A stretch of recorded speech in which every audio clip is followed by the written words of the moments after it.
Nous notions dans notre précédente méditation que Simon incarnait tout ce qui se référait à un temps de la fin et que dans ces derniers jours, tout un ensemble de choses se manifestent.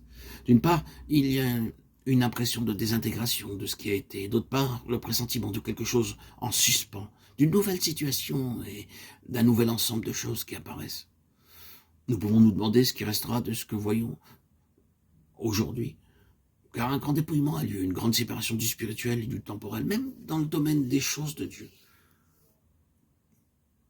Pour en revenir à la figure de Simon prenant dans ses bras l'enfant Jésus, qu'avons-nous vraiment reçu du Seigneur dans nos bras au cours de cette période de transition?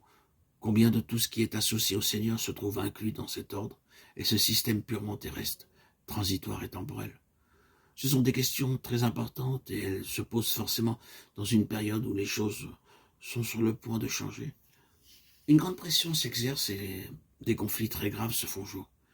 C'est comme si quelque chose était sur le point d'être introduit, obligeant l'ennemi à une plus grande résistance. La vie spirituelle est sous la contrainte et l'épreuve, et il est beaucoup plus facile de renoncer ou bien d'offrir une moindre résistance. Ce sont des choses qui appartiennent au temps de la fin, et nous notions sans aucun doute que nous sommes bien dans une telle période aujourd'hui. Et c'est la signification de cette heure même. Les choses vont changer radicalement, un ordre va passer, un autre va paraître. Mais aujourd'hui, au cours de cette épreuve de dépouillement, il devrait y avoir, comme ce fut vrai pour Simon, la disparition de tout ce qui n'était pas spirituel, de la dispensation passée.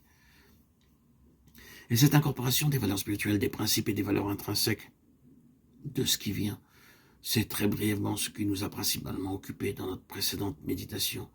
Maintenant, nous allons considérer un facteur dominant qui caractérise Simon en tant que représentation de ce temps de la fin, de cette période de transition. Ce facteur dominant qui est également une nécessité pour nous est contenu dans un mot, vision. Malgré leur grand âge, Simon et Anan ont eu la vision. Ce qui signifie que bien que parvenu à la fin de leur existence ici-bas, ils ont expérimenté un nouveau commencement dans leurs mains. Quelque chose qui n'avait jamais été avant cela. Cette question de la vision est primordiale, car comme nous allons le voir plus en détail dans les prochains audios, ces deux personnes, Simon et Anne, typifient le principe du service de Dieu dans un temps critique pour satisfaire ses intérêts. S'il n'y a pas de vision, le service aura seulement un caractère passager et très limité dans sa valeur. Ce sera quelque chose qui sera fait pour lui-même, et une grande partie comme une fin en soi, sans répondre à un besoin. Le service doit avoir une bien plus grande importance que de faire simplement quelque chose pendant un temps, sans perspective au-delà de l'occupation immédiate. Cela signifiera la limitation et la pauvreté dans le service. La vision conduit toujours au-delà du présent et rajoute quelque chose, de sorte que ce qui est fait contient plus de valeur que ce qui est simplement accompli dans le temps présent.